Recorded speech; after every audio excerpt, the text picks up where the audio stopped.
길게 말하는 걸 부담스럽고 싫어해서. 근데 지금은 안식학교가 바뀌고 나서 장로님께서 나와서 억지로 끝내시잖아요. 55분에 딱 OX 퀴즈 하시면서 끝내버리셔서 15분?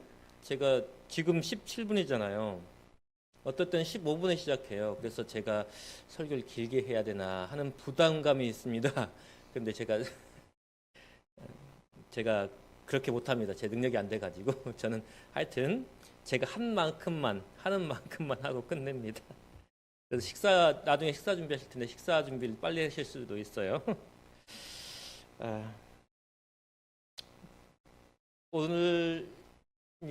지금 오늘 2월 첫째 안식일이잖아요.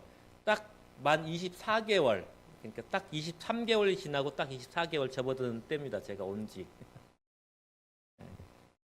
변함이 없으셔서 정말 좋습니다. 좀 더 머리가 새었나요, 제가? 머리가 좀 더 하얘진 것 같아요. 그리고 눈썹도 더 하얘진 것 같아요. 왜 눈썹이 하얘진지 몰라요. 저희 아버님이 쉰이 되기 전에 머리가 하얗게 되고 이가 다 빠지셨어요. 왜 그런, 그리고 머리가 또 벗겨지시고.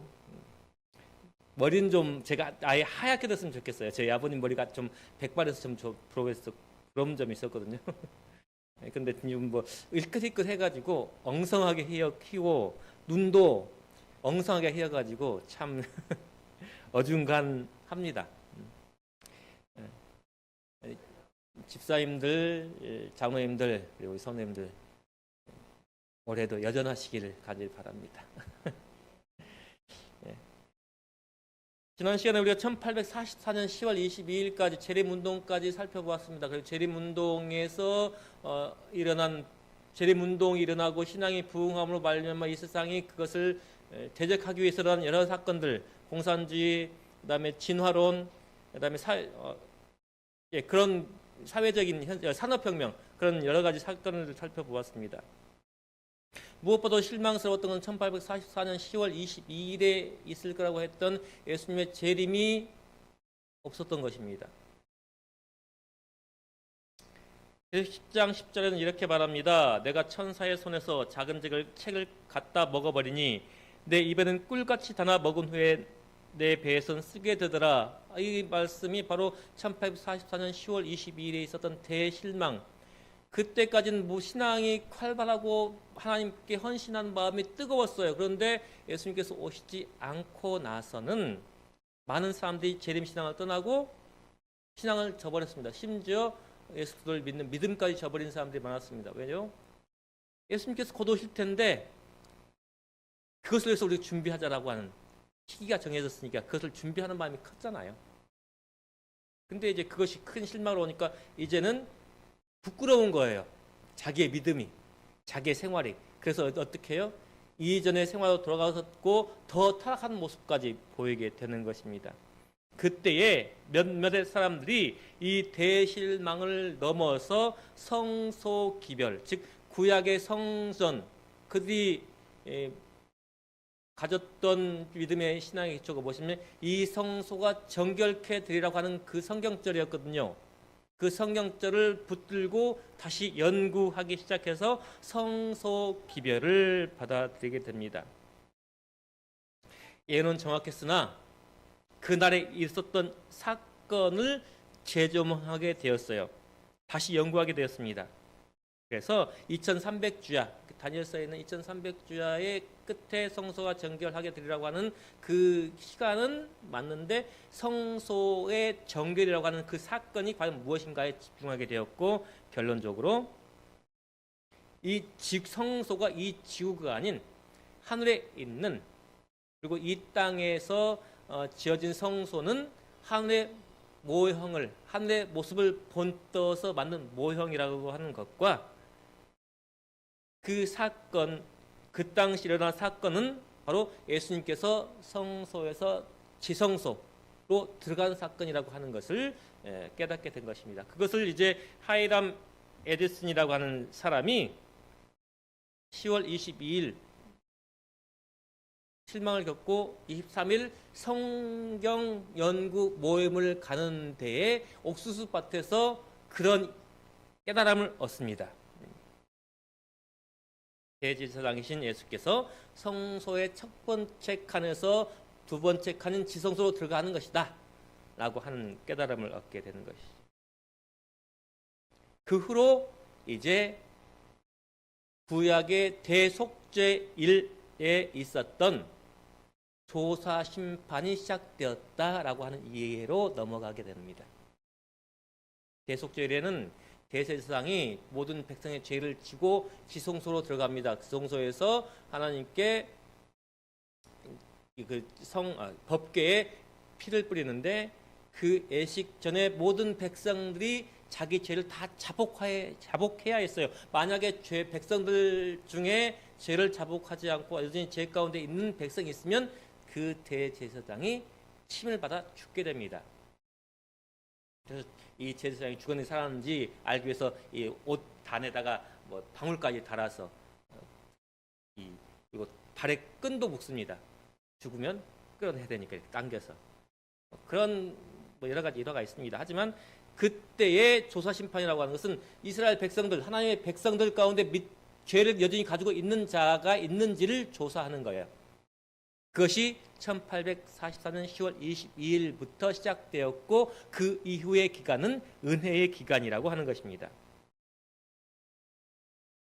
마지막 대속죄와 조사 심판의 날에는 하나님의 백성이라고 권하는 사람들의 삭감을 다루게 된다라고 하는 이 말씀이 바로 대속죄일에 대제사장이 백성들의 죄를 가지고 지성소로 들어가서 그 지성소에 들어가 있는 동안 백성들은 자기 죄를 살피고 자복하는 일이 있었던 것처럼 이 1844년 10월 22일 예수님께서 지성소로 들어가신 후에 믿는 사람들의 죄가 있는지 없는지를 심판하는 것입니다. 믿지 않은 자는 이미 심판을 받았기 때문에 그 심판의 대상이 아니에요. 그런데 그 예수님께서 1844년 10월 22일 지성소 들어가신 후에 아직까지는 나오시지 않았어요. 그러므로 그것이 그 심판의 시간이 미루어졌어요. 그래서 그것을 은혜의 시기라고 말합니다. 은혜의 기간. 지난 우리 사경의 시간에 목사님께서 오셔가지고 3시간 동안 하신 말씀이 바로 그거예요. 은혜의 시기를 우리가 어떻게 살 것인가에 대한 것입니다. 이 은혜의 시기라고 하는 것은 요나가 니느웨에 멸망을 선포합니다. 40일 후에 이 니느웨가 멸망할 것이다. 그러자 왕부터 노예까지 다 뭐예요? 금식하고 하나님께 기도해요. 그들은 하나님을 믿지 않았지만 하나님께 기도해요. 멸망을 예고한 하나님께 기도해서 그것을 보시고 하나님께서 뭐 하셨어요? 니느웨를 멸망하지 않으십니다. 그리고 그 멸망의 시간을 뒤로 밀어주셔요. 멸망은 예고됐으나 그 멸망의 시기가 미뤄진 것, 그것이 바로 은혜의 시기입니다. 이 지구는 멸망이 예정되어 있어요? 네, 예정되어 있어요. 1844년 10월 22일 이후로 이 지구는 언제든지 멸망할 수 있는, 그것을 멸망이라고 하는 예수님의 재림이 있죠. 예수님께서 재림하실 시간은 그 후로 언제든지 가능합니다. 알 수는 없지만 그 시기는 하나님께 속했기 때문에 우리는 알 수 없지만 언제든지 가능합니다. 그 은혜의 시기를 살 때에 우리가 어떠한 경로를 겪을 것인지를 알려주는 것이 바로 은혜의 시기 이후와 재림 사이에 있는 대쟁투의 이야기입니다. 두 가지 흐름이 있습니다. 하나는 은혜의 시기를 회개하면서 지낸 사람들, 누구처럼? 네, 이스라엘 백성들이 대속죄일에 하나님 앞에서 자기 죄를 자복하고 울었던 것처럼, 하지만 그 반대 세력은 이스라엘 백성들을 혼란스럽게 했던 것처럼 여전히 우리 지금도 영적으로 혼란스럽게 만드는 때입니다. 하나님께 자복하고 하나님께 나아가는 자들은 무슨 일을 하냐면 새천사의 기별을 전파하는 일을 합니다. 하지만 그 반대 세력들은 새천사의 기별을 막고 하나님의 백성들을 저지하기 위해서 종교적인 연합 세력을 만들어서 하나님의 말씀을 대적합니다. 새 천사의 기별은 어디에 있습니까? 계시록 14장 6절부터 12절까지 있는 말씀이에요. 또 보니 다른 천사가 공중에 날아가는데 땅에 거하는 자들 곧 여러 나라와 족속과 방언과 백성에게 전할 영원한 복음을 가졌더라. 그가 큰 음소로 가로되 하나님을 두려워하며 그에게 영광을 돌리라. 이는 그의 심판할 시간이 이르렀음이니 하늘과 땅과 바다와 물들의 군을 만드신 이를 경배하라.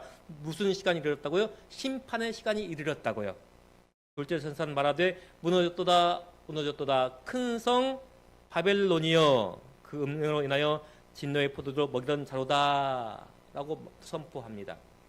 셋째 천사는 말하기를 큰 음소로 가로되 만일 누구든지 짐승과 그의 우상에 경배하고 이마에나 손에 표를 받으면 바로 이 말씀 이마에나 손에 표를 받으면 이것이 주에 계속 나올 것인데 바로 이마에나 손에 표를 받는 것에 대한 것을 경고합니다.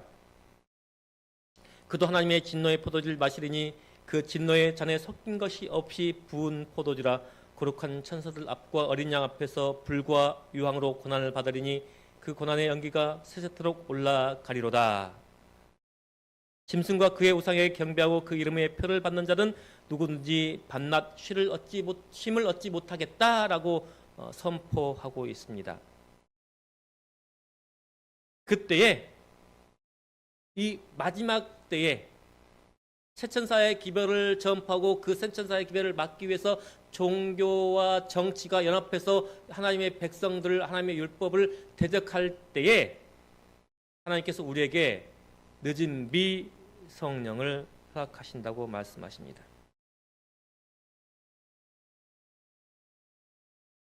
이른 비와 늦은 비 이것은 이스라엘의 농사 풍습에 따른 것입니다. 농사를 지을 때 그 사람들은 가을에 씨를 뿌려요. 봄에 추수를 합니다. 그럴 때 가을에 내리는 비가 이른 비, 즉 추수할 때 비가 내려야죠. 곡식이 익을 때 비가 한 번 더 내려야 됩니다. 그래서 늦은 비, 추수 바로 전에 내리는 비를 늦은 비라고 합니다. 우리가 심판이 확실해지고 이 지구가 멸망하기 전에 우리의 수확을 위해서 열매를 맺기 위해서 하나님께서 늦은 비를 허락하신다고 말씀하십니다. 셋째 천사의 기별을 전파하는 데 협력하는 천사는 그 영광으로 세상을 환하게 한다.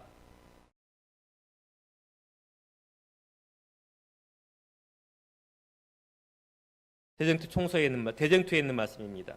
위대한 복음의 사업은 그 시초에 나타났던 하나님의 능력 못지 않은 큰 능력의 나타남으로 맞춰지게 될 것이다. 그것이 바로 늦은 비 선언이라고 하는 것입니다. 복음 사업의 시초에 이른 비가 내림으로 성취된 예언들은 복음 사업의 시초 사도행전 2장에 무엇이 내렸어요? 오순절에 성령이 내렸죠. 그처럼 늦은 비의 성령이 내린다고 하는 것입니다. 복음 사업의 시초에 이른 비가 내림으로 성취된 예언들은 그 사업의 종말에 늦은 비가 내림으로 다시 성취될 것이다. 그 늦은 비를 받은 늦은 비 성령을 받은 그들이 대항하는 종교 연합과 바벨론, 즉 종교 바벨론이라고 하는 둘째 천사가 말했던 무너졌다 큰 성 바벨론이라고 하는 그 큰 음녀 바벨론, 하나님을 대적한 큰 세력, 그 세력을 대항해서 일할 것이라고 하는 것입니다. 요한계시록의 큰 바벨론은 성경 저석에 이렇게 말합니다. 요한계시록의 큰 바벨론은 특별한 의미로 종말에 존재하는 배교한 종교들의 연합체를 가리킨다. 17장이 특별히 요한계시록 17장이 특별히 종교를 통해 인류의 충성을 얻으려는 사단의 마지막 큰 노력을 다룬다는 견지에서 바벨론은 여기에서 분명히 크다고 언급되었다. 큰 바벨론은 영감이 삼중의 큰 종교적 연합체인 교황권, 표교한 개신교 그리고 강신수를 언급하는 이름이다. 뭐라고요? 종교 세력 연합을 할 건데 무엇과 무엇이요? 교황권과 배교한 개신교와 강신술 이 세 세력에 이 연합하여 하나님의 말씀을 쫓는 자들을 핍박할 거라는 것입니다. 이 사람들이 이 연합체가 하나님의 말씀을 따르는 자들을 압박하기 시작하는 것이 바로 일요일 법령입니다. 지난 시간에 제가 말씀드렸죠. 유산 헤리티지 재단이라고 하는 곳에서 일요일 날을 공통된 휴일로 정하자. 그래서 이제 대충 북미 지회에서도 이제 그것은 종교의 자유를 억압할 수 있다라고 하는 것으로 이제 뭐 항의 성명을 냈다. 뭐 그렇게 뭐 후속 기사 나오는데 일요일 법령은 예전부터 있었습니다. 기원 300년에 일요일을 휴일로 정하는 법이 생겼고 그 후로 일요일을 공통된 휴일로 만들려고 하는 시도가 계속 이어져 왔어요. 그렇지만 그것이 법으로 정해지지는 않았습니다. 지금 전 세계적으로 쉬는 날이 같을까요? 다를까요? 전 세계적으로. 우리는 토요일, 일요일 쉬죠. 토요일 쉬기 전엔 일요일 날 쉬었죠. 우리나라 그 전 조선시대에는 휴일이 있었을까요? 없었을까요? 관공서에. 휴일이 없었어요. 아프면 쉬고 안 아프면 일 나가고. 관공서도 옛날 관공서, 조선시대 관공서도. 네팔은 지금도 토요일 휴일입니다. 그래서 우리 교회로 그 네팔에 있는 개신교회가 우리 교회로 개혁하는데 큰 문제가 없어요. 왜요? 같은 날 예배 드리니까. 이제 그 사람들이 이제 토요일 날 예배 드리다가 그냥 우리 교회로 그냥 같은 날 예배 드리니까 개혁하는데 아무 소용이 없어요. 일이 없습니다. 더더구나 이 아라비아 그 힌두교가 아니죠. 뭐죠? 이슬람교들은 거의 다 토요일을 휴일로 지킵니다. 그런데 이제는 뭐예요? 미국뿐만 아니라 미국이 시작하면 어떻게 해야 될까요? 전 세계적으로 일요일 휴업령, 일요일 날 지키겠다고 하는 또 교황의 그 세력, 독일과 서기를 통독시켰던 그 세력, 러시아를 붕괴시켰던 소련을 붕괴시켰던 그 세력, 그 힘을 구사하면은 일요일을 휴일로 지키는 건 크게 무리가 되지 않겠죠. 그래서 그 일요일 법령을 시작으로 하나님의 말씀을 따르는 사람들의 핍박이 시작됩니다. 왜 이건 계시록을 좀 더 연구해야 되고 좀 구체적인 이야기이긴 하지만 이것은 그냥 간단하게 이렇게 설명드립니다. 땅에서 올라온 양 같은 짐승을 우리는 미국이라고 생각합니다. 바다에서 올라온 양 같은, 용같이 말하는 그 짐승을 미국이라고 표현하고, 그래서 국가적 차원에서 일요일 법령이 시행되고 단순한 휴일이 아닌 양심과 신앙을 강제하는 수단으로서 우리가 이해합니다. 그래서 이것이 일요일 법으로 지어지고 대쟁투에서는 이렇게 말씀하십니다. 교회와 국가의 지도자들은 모든 계층의 사람들로 하여금 이를 존숭하게, 존귀하게 하고 숭배하게 하고자 매수하고 설득하고 강요하기 위하여 연합할 것이다. 무엇으로 연합한다고요? 일요일 법령으로 연합한다고요. 무엇과 무엇이요? 교회와 국가가. 심지어 자유의 나라 미국에서까지도 그 유정자와 입법자들은 일반 사람들의 환심을 사기 위하여 일요일 준수를 강요하는 법령에 대한 민중의 요구에 굴복할 것이다. 헤리테이지 재단이 왜 일요일을 쉬자고 만들어요? 공통된 휴일로 만들자 그래요? 일단 헤리테이지는 가족입니다. 경제입니다. 그래요? 제가 그 재림신문만 봐가지고 트럼프 재단이라고 합니까? 헤리티지 재단이라고 제가 들어서 그때에 충성하는 시험의 표로 하나님의 인과 짐승의 표가 나눠집니다.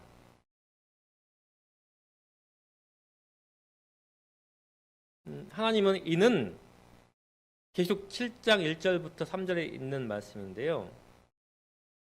이후에 내가 내 천사가 땅 네 모퉁이에 선 것을 보니 땅의 사방의 사람 바람을 붙잡아 바람으로 하여금 땅에나 바다에나 각종 나무에 불지 못하게 하더라. 또 매매 다른 천사가 살아계신 하나님의 인을 가지고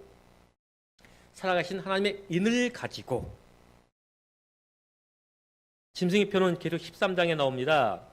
제가 모든 자 곧 작은 자나 큰 자나 부자나 빈궁한 자나 자유한 자나 종들로 그 오른손이나 이마에 표를 받게 하고 오른손이나 이마에 표를 받게 한다. 누구든지 이 표를 가진 자 외에는 매매를 못하게 하니 이 표는 곧 짐승의 이름이나 그 이름의 수라 그 죄가 여기 있으니 그 짐승의 수는 몇이다? 666이다. 그래서 666에 대한 많은 해석들이 있습니다. 하지만 우리는 그 짐승의 표를 하나님의 하나님의 인과 대립되는 안식일과 일요일. 그래서 지금은 그 의미가 없는데 일요일을 법으로 강제할 때에 하나님의 인이 우리의 구원의 하나님의 인으로서 등장하게 되는 것입니다. 그래서 대정통은 계속 말씀하십니다. 안식일은 충성의 큰 시금석이 될 것이다. 왜냐하면 안식일은 특별히 투쟁에 초점이 되는 진리가 되기 때문이다. 사람들에게 마지막 시련이 닥쳐올 때에 하나님을 섬기는 사람들과 섬기지 아니하는 자들을 구별하는 선이 그어질 것이다. 그것이 넷째 계명이다. 넷째 계명을 지키는 대신에 국가의 법률과 일치되도록 거짓 안식일을 지키는 것은 하나님과 반대되는 세력의 충성되는 표가 된다라고 말씀하고 계세요. 지금은 안식일이 그 안전한 도장으로 드러났을까요? 예전에는 김대성 목사님도 그렇게 예언을 푸셨어요. 안식일이 구원의 표다. 근데 이제 김대성 목사님도 그것을 입장을 좀 유보하셨습니다. 언제로? 안식일과 대립되는 일요일 법령이 제정되어서 일요일을 강제할 때에, 일요일이 우리의 신앙과 양심을 강제할 때에 그와 반대되는 안식일을 고수한 것, 지키는 것, 그것이 이제 하나님의 인으로 드러난다고 좀 유보하셨어요. 이게 예전 전 신학과 다닐 때부터 과연 구원의 표인가라고 근데 좀 유보하셨어요. 저도 예전부터 저는 그런 입장이었기 때문에. 왜냐하면 안식일이 우리에게 지금 구원의 표가 될 수 없어요. 왜요? 일요일이 아직 우리를 강제하지 않기 때문에. 어느 순간 일요일이 법제화되고 우리의 양심을 강제할 때 하나님의 말씀을 지킬 것인지 사람의 말씀을 따를 건지 그 두 개가 극명하게 대립할 때에 하나님의 표와 짐승의 표와 하나님의 인으로서 등장하는 것이 바로 안식일과 일요일인 것입니다. 그러므로 남은 자들은 이때에 하나님의 인을 받으려고 노력하는 자들은 짐승의 표를 받지 않는 일로 말미암아 무엇이라고 말씀하셨어요? 매매하지 못하게 하겠다. 짐승의 표를 받지 않는 자들은 매매를 못하게 한다고 말씀하고 계세요. 그래서 그들이 겪는 시련들이 바로 이런 것입니다. 경제적으로 제재를 받아요. 사회적으로 고발됩니다. 그리고 완전한 고립을 겪어서 우리는 산중으로 들어가게 될 것이라고 말씀하시는 분 계시지만은 요즘은 산중이 없죠.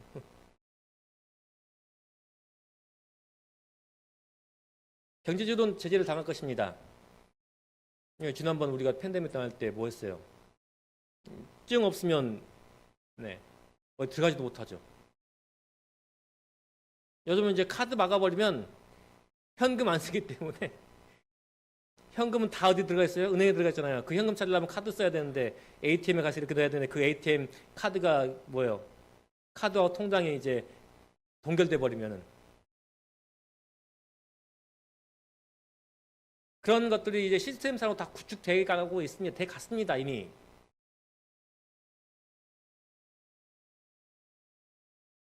우린 과연 이런 때에, 이런 시대를 어떻게 살아갈 수 있겠어요?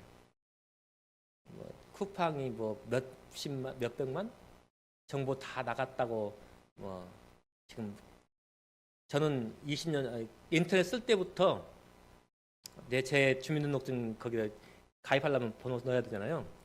이건 내 것이 아니구나 이미 생각했어요. 제가 대학교 다닐 때 딱 인터넷이 시작됐거든요.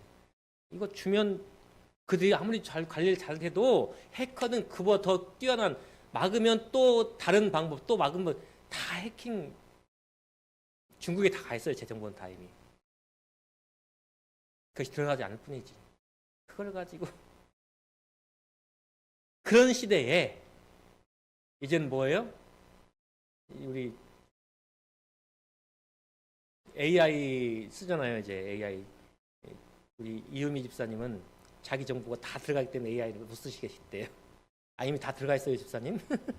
모든 뭐냐면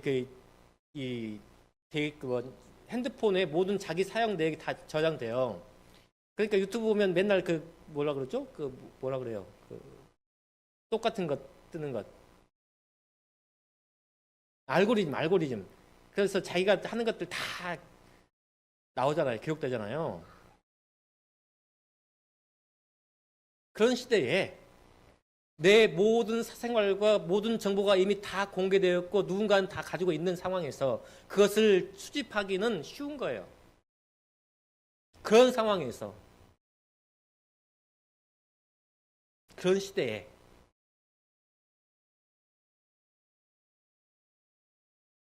그가 내 정보를 가지고 와서 당신이 목사인데 이렇지 않냐라고 하면은 어디요? 정보가 다 들어있지, 기록이 다 있으니까. 그런 시대에 그래서 하나님께서 우리에게 무엇을 주시고 계신 거예요? 은혜의 시기를 주시고 계신 거예요.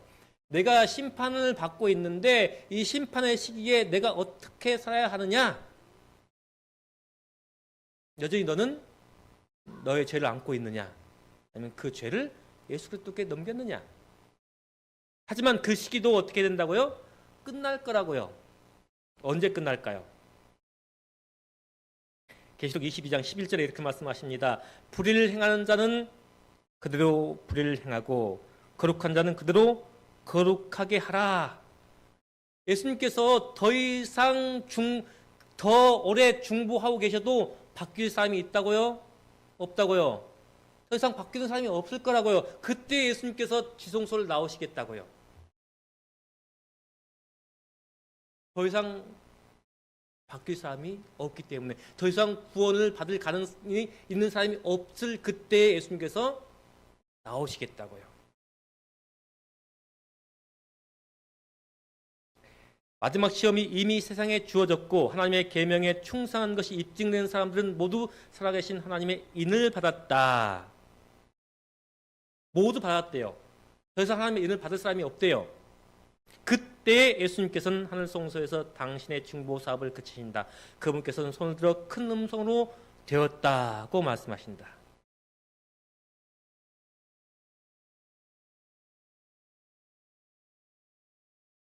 그러므로 은혜의 시기가 끝난다고 말씀하십니다. 그리고 7 대접에 있던 7 재앙이 이 땅에 부어지고 그 재앙을 이기지 못한 사람들이 누구의 책임으로 돌려요? 그 재앙을 하나님의 백성의 책임으로 돌리면서 그들을 죽이라고 명령합니다. 대국 이래로 그때까지 없던 환난의 때가 곧 우리에게 닥쳐올 것이다. 그러므로 우리는 현재 경험하고 있지 못한 경험, 즉 사람들이 얻길 너무도 게을리하고 있는 한 가지 경험을 얻어야 한 필요가 있다. 예상했던 것보다 실제로 당하는 환난이 가벼운 것이 상례지만 우리 앞에 있는 위기는 그렇지 않다. 무엇을 준비해야 된다고요? 마지막 환난을 준비해야 한다고 하는 것이에요. 하나님의 백성들은 고난을 면치 못할 것이다. 하나님의 백성들은 고난을 면치 못할 것이다. 우리에게 고난을 안 주시겠다고요? 그러면 그 고난에 들어오시면 먼저 잠드시는 방법도 있습니다. 하지만 하나님께서는 그 잠드시는 분들에게라도 무슨 시험을 주세요? 믿음을 지키는지 지키지 못하는지. 왜냐하면 정말 우리의 믿음이 끝까지 가는 것이 쉽지 않아요. 그렇죠? 죽음 앞에선 흔들립니다. 그래서 우리가 뭘 준비해야 돼요? 우리의 마지막을 준비해야 돼요. 정말 고명하신, 그래서 정말 지도자로 있으셨던 어느 목사님께서 진짜 아프셨어요. 병원에 입원하셨는데 어느 집사님들, 목사님들 이렇게 방문하셨대요. 근데 그것이 암인데 췌장암이어가지고 췌장암이 회생이 불가능하거든요. 췌장암 4기에 발견되고 가장 아프고 회생이 어렵습니다. 제가 아는 어느 목사님도 그 췌장암으로 돌아가셨는데 여러 가지 방법을 쓰셨는데 조금 호전됐다가 결국은 몇 년 안에 들어가셨어요. 근데 그 목사님께서 하시는 말씀, 병상에 앉지 않는 말씀이 하나님께서 자기를 회복시켜서 다시 일을 하시게 하실 거라고. 믿음이지만은 무엇을 준비해야 돼요? 본인의 마지막 내 신앙이 어떻게 될 것인가를 좀 더 우리가 고려해야 돼요. 그래서 우리가 매 순간 그것을 준비해야 되는 것이 우리가 언제 주님 앞에 설지 모르기 때문에 그렇습니다. 하나님의 백성들은 고난을 면치 못할 것이다. 박해와 고통을 당하고 궁핍과 고난을 견딜지라도 그들은 죽도록 버려지지 않을 것이다. 라고 보장을 해주셔요. 말씀 중에서.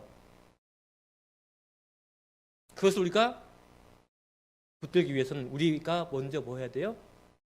어제 저녁에 말씀드린 대로 그 더러움 가운데서 우리를 분리해야 될 필요가 있어요.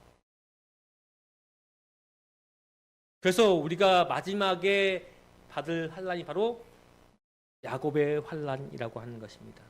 영적으로 내가 하나님께 속했는지를 밤새 고민하고 예수님처럼 땀이 에서 피가 나도록, 그래서 모세혈관이 터져서 피가 흘러나올 정도로 야곱이 자기 고향으로 돌아가는데 에서를 만나기 전날 에서에게 죽음을 당할까봐 그 야복 강가에서 하나님을 붙들고 매달립니다. 그때 천사가 나와가지고 뭐예요? 밤새 씨름을 하지만 천사가 야곱을 이기지 못하고 환도뼈 얘기를 칩니다. 그래서 야곱이 그래서 굴복을 합니다. 하지만 야곱이 뭐예요? 그 천사를 놓아주지 않습니다. 해가 뜨니 나로 가게 해라. 아니요, 저에게 축복하시지 않으면 결코 하나님 당신을 그때 야곱이 그 천사인지 하나님인지 그 구분을 못하고 당신이 나에게 축복하지 않으면 내가 당신을 절대 놓아주지 않겠습니다. 그러한 마음이 우리 마지막 시대에 필요하다는 거예요.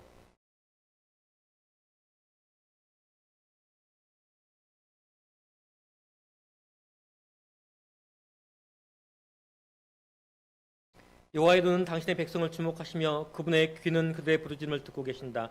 그들의 고난은 크고 풀무의 불꽃은 바야흐로 그들을 태워버릴 것처럼 보일 것이다. 연단하신 하나님께서는 그들을 불로 단련한 정금같이 나오게 하실 것이다. 무엇을 통해서요? 그 환난을 통해서요.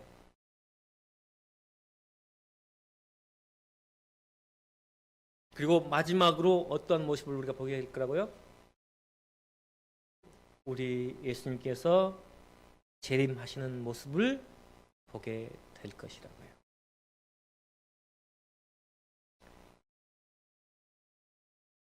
예수님이 이후의 일을 다른 데서 말씀하지 않습니다. 예수님께 재림하시면은 끝나요. 하지만 대쟁투는 어디에서부터 있었어요?